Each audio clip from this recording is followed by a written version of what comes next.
신앙 고백 우리 하겠습니다. 나는 전능하신 아버지 하나님 천지의 창조주를 믿습니다. 나는 그의 유일하신 아들 우리 주 예수 그리스도를 믿습니다. 그는 성령으로 잉태되어 동정녀 마리아에게서 나시고 본디오 빌라도에게 고난을 받아 십자가에 못 박혀 죽으시고 장사된 지 사흘 만에 죽은 자 가운데서 다시 살아나셨으며 하늘에 오르시어 전능하신 아버지 하나님 우편에 앉아 계시다가 거기로부터 살아있는 자와 죽은 자를 심판하러 오십니다. 나는 성령을 믿으며 거룩한 공교회와 성도의 교제와 죄를 용서받는 것과 몸의 부활과 영생을 믿습니다. 아멘. 211장 찬송합니다.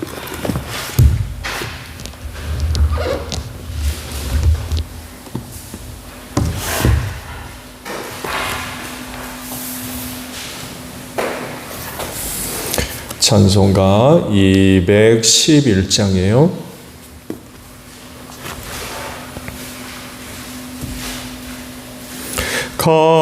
값비싼 향유를 주께 드린 막달라 마리아 본받아서 향기로운 산재물 주님께 바치리. 사랑해 주네 주님께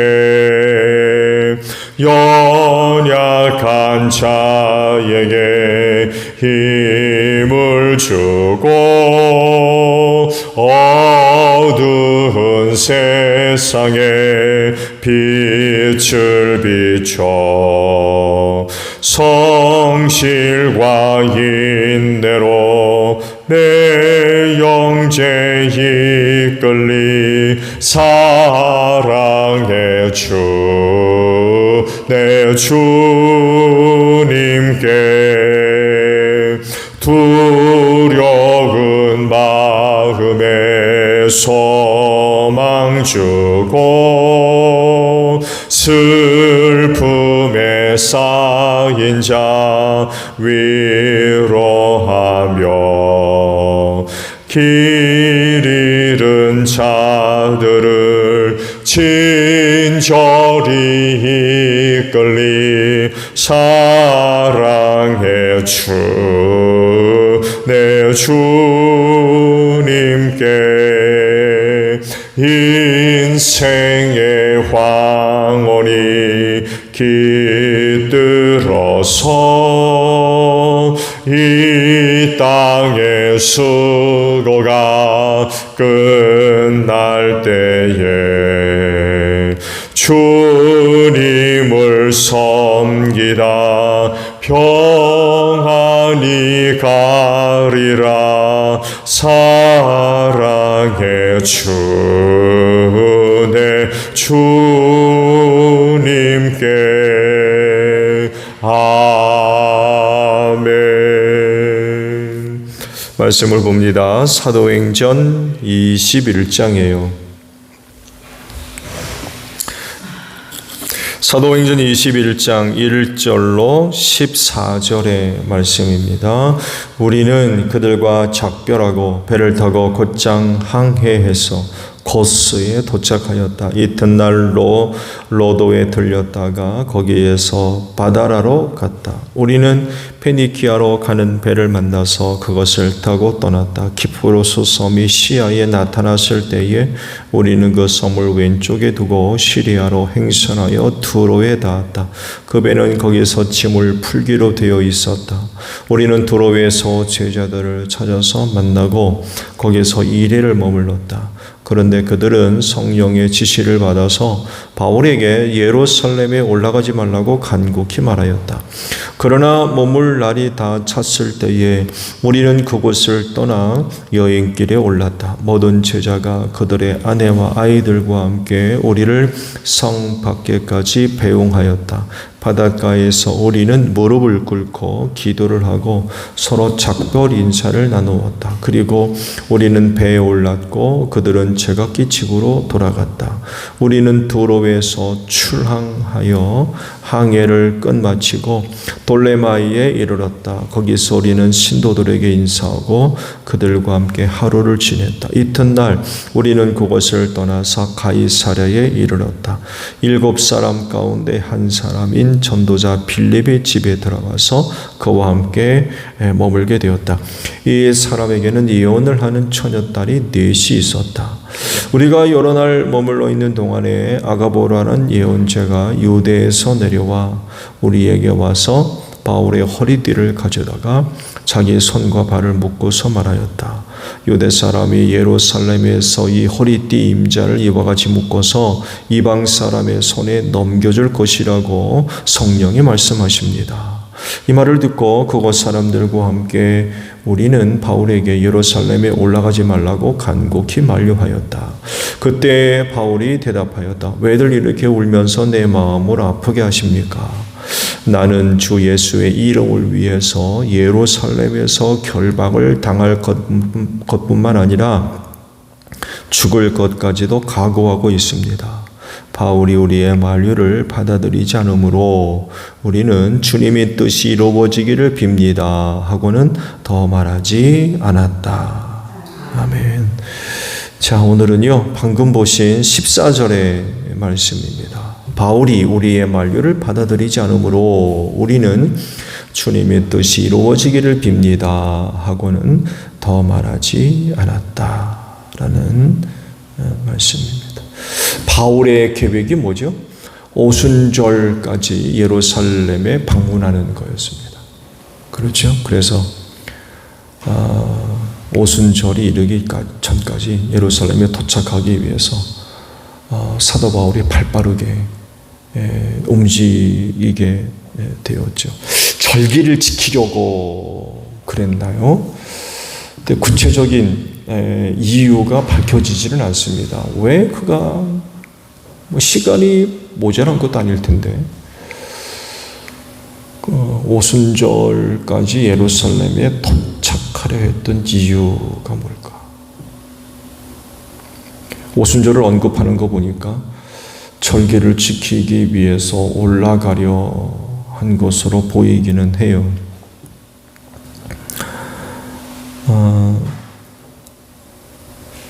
그런데요, 이런 바울의 계획과 뜻에 의문이 생기는 사건이 발생하죠. 즉, 두로에 이르렀을 때에 제자들이 성령의 지시를 받았는데 바울로 하여금 예루살렘에 올라가지 말도록 하라는 그런 그 계시였어요. 그래서 간곡하게 말리죠. 근데 그럼에도 불구하고 예루살렘에 올라가기 위해 두로를 떠나죠.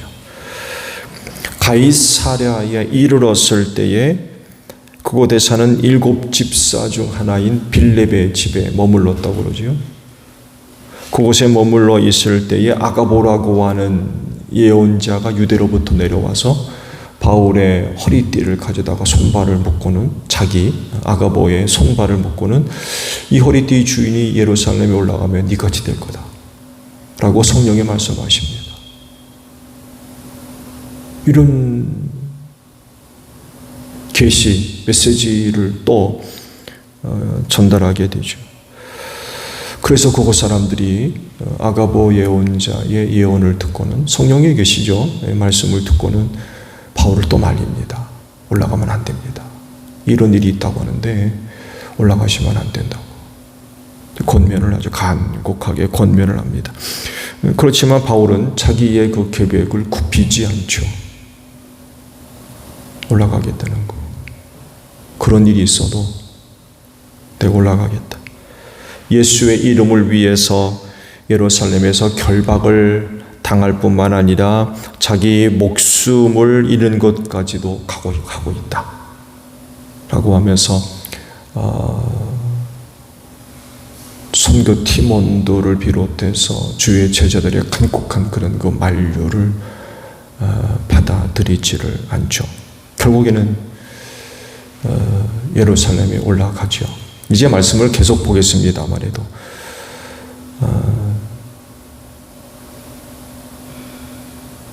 거기서 붙들리게 되고 오해를 사죠. 물론 오해를 사서 붙들리게 되고 이게 계기가 돼서 어떻게 됩니까? 로마로 갑니다. 로마로. 궁금하죠?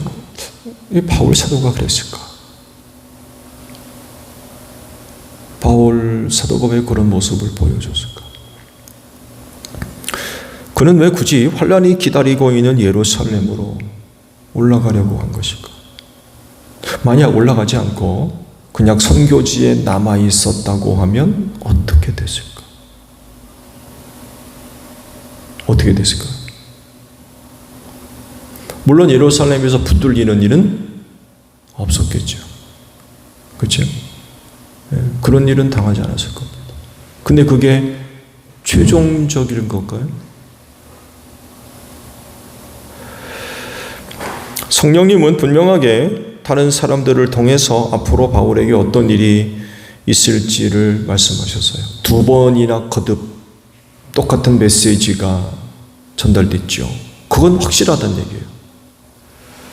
똑같은 메시지가 2번 있었다는 건 그건 확실하다는 사실이죠.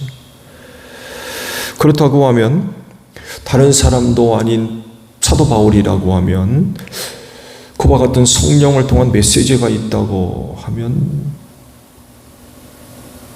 순종해야 되지 않을까요? 왜 성령께서 다른 사람들을 통해서 그런 메시지를 주셨을까요? 희한한 건요, 바울한테는 아무런 말씀이 없었어요. 바울이 누굽니까? 근데 왜 성령님은 바울에게 직접 말씀하지 않고 다른 사람을 통해서 들어야 했을까요?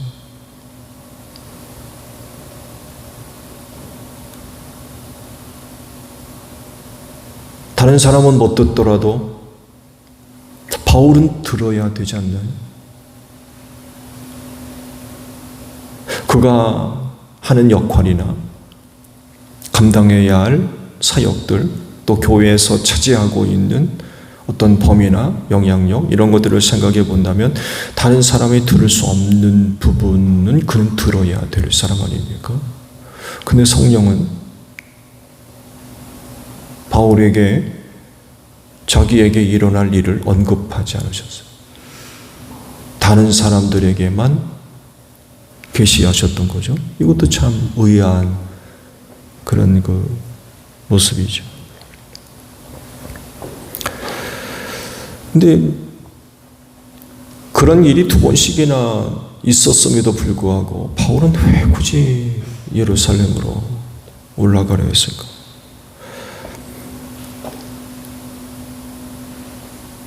예루살렘에서 뭐가 있길래 그랬을까요?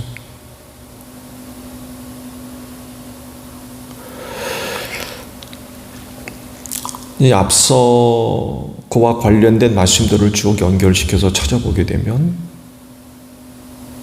선택이었던 것 같아요. 선택. 갈 거냐 말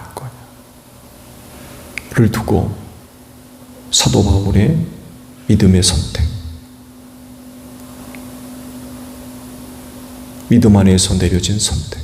나는 그래도 올라가야 되겠다.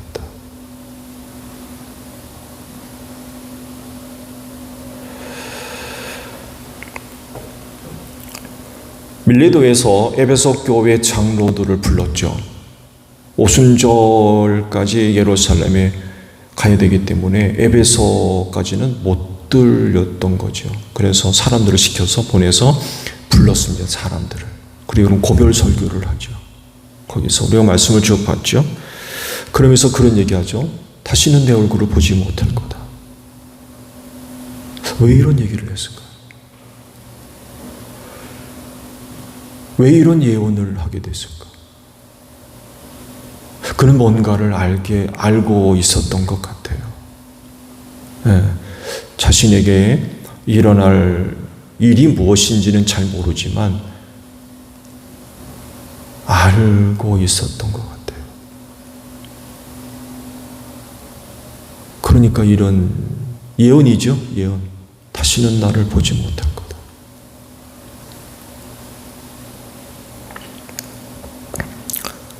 자기에게 남은 날이 얼마 남지 않았다는 것을 느낀 걸까요? 근데 이런 말도 합니다. 예루살렘으로 가고자 하는데 그곳에서는 어떤 일이 기다리고 있는지 난 알지 못한다라고 그랬어요. 근데 보세요. 예루살렘에서 무슨 일이 있을런지 나는 알지 못한다라고 했는데 성령께서는 2번씩이나 다른 사람들에게 계시하셨어요. 그러니까 예루살렘에서 일어날 일들에 관해서는 성령께서 바울에게 언급도 하지 않으셨어요. 모른다고 하니까.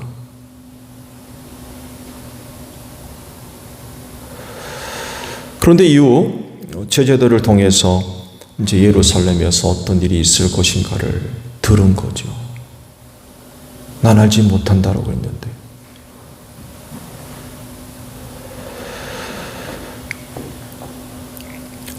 그렇지만 그들에게 전해진 성령님의 뜻은 예루살렘에 올라가는 것에 대해서 긍정적이지를 않습니다.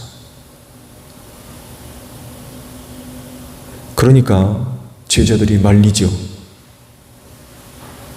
선교팀과 성도들이 말렸어요. 바울이 예루살렘에 올라가는 것이 긍정적이었다고 한다면은 사람들은 격려해 줬을 겁니다. 격려.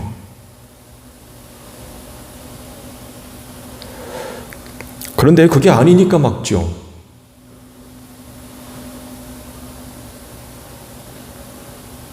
그 환란이 기다리는데 잘 가시라고 그럴 수 있어요?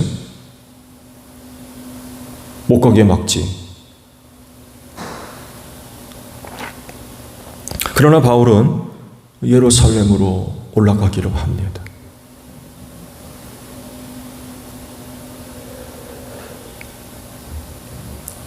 사도 바울의 믿음의 선택이었던 것 같아요. 그렇달지라도 내가 올라가야 되겠다.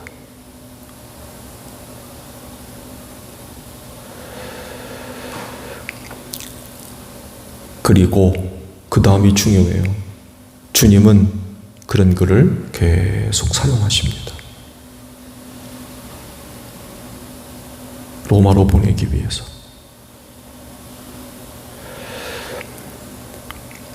말씀드린 대로 무슨 이유와 무슨 목적으로 예루살렘으로 올라가려고 했는지 정확하지는 않아요. 뭔가가 있는 건 분명한 것 같아요. 그리고 예루살렘에 올라가죠.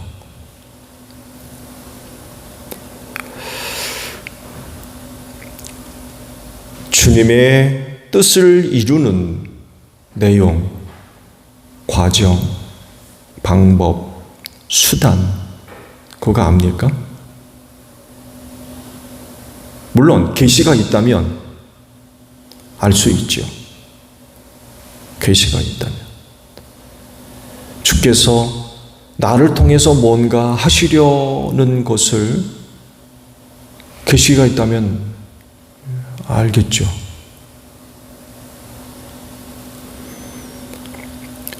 그러나 없으면 몰라요.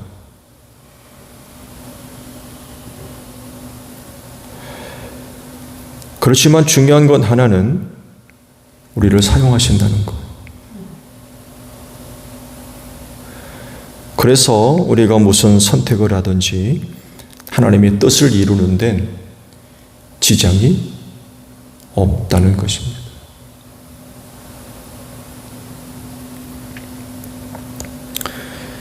시간이 조금 지나고 나면 그가 왜 그런 결정을 하게 됐는지 독자로 하여금, 사도행전을 보는 독자로 하여금 이해하게 만드십니다. 이해하기 시작합니다. 지금은 이런 질문만 자꾸 쏟아져나와요. 아니 왜 그가 굳이 올라가려 했을까? 라는 의문만 자꾸 쏟아내게 만들거든요. 근데 말씀을 계속 보다 보면 그래서 그러셨구나 라는 걸 이해하기 시작합니다. 주님은 그를 로마로 보내시는데 예루살렘으로 올라가려는 바울의 결정을 그대로 이용하십니다. 자, 앞서 제가 말씀드렸죠. 그가 예루살렘에 올라가지 않고 선교 사역지에 남아있더라면 어떻게 됐을까? 어떻게 됐을까요?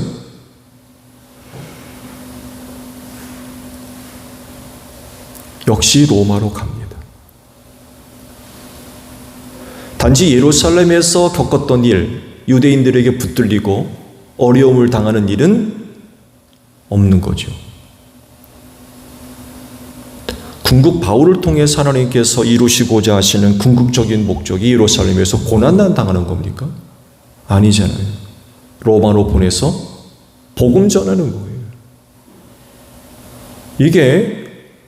이것이 바울을 통해서 이루시고자 하시는 주님의 뜻이고 계획이었던 거죠. 근데 여기에 바울이 예루살렘으로 굳이 올라갑니다. 그리고 고난을 겪죠. 이걸 예수님은 그대로 이용하십니다. 반대로 예루살렘에 올라가지 아니했더라도 주님은 또 다른 방법으로 그를 로마로 보내셨다는 거예요.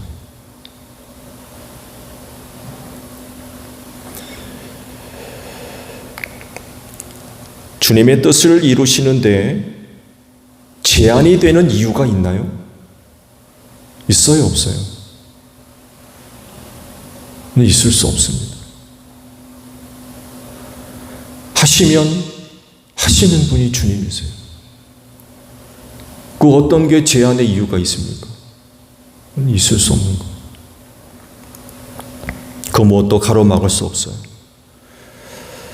바울이 그런 결정을 내리는 것에 대해서 다른 생각을 하게 만들어요.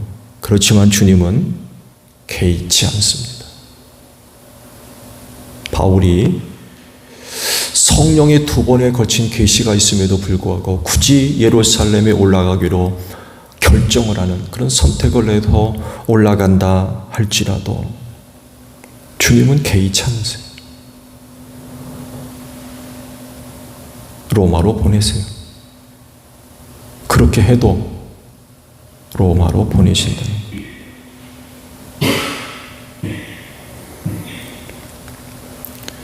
그런 그의 선택에 주님의 뜻을 이루는데 결코 가로막음이 되지를 못한다는 거예요. 여전히 그를 사용하시는 거죠.